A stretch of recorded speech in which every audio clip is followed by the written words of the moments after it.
நம் வாழ்வில் நாம் பட்ட ஆத்திரத்தால் உடைந்து போன உறவுகள் ஏராளம்.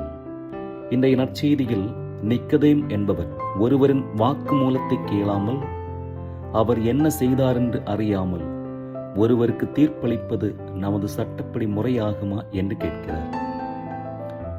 இயேசுவின் சார்பாக, குற்றமற்ற மனிதரின் சார்பாக இவ்வாறு வாதிட்டு தமக்கு இரவாப்புகள் பெற்றுக்கொள்கிறார் நிக்கதேம். பல நேரங்களில் என்ன நடந்தது என்பதை தொடர்புள்ள மனிதரிடம் கேட்டு தெரிந்து கொள்ளாமல் வதந்திகளையும் அவதூறு செய்திகளையும் எளிதில் நம்பி பிறரை மட்டம் தட்டுவதும் தீர்ப்பிட்டுவிடும் நமக்கு இது ஓர் எச்சரிக்கை. சிந்திப்போம், செயல்படுவோம். இறைவன் நம்மை ஆசீர்வதிப்பாராக. ஆமென்.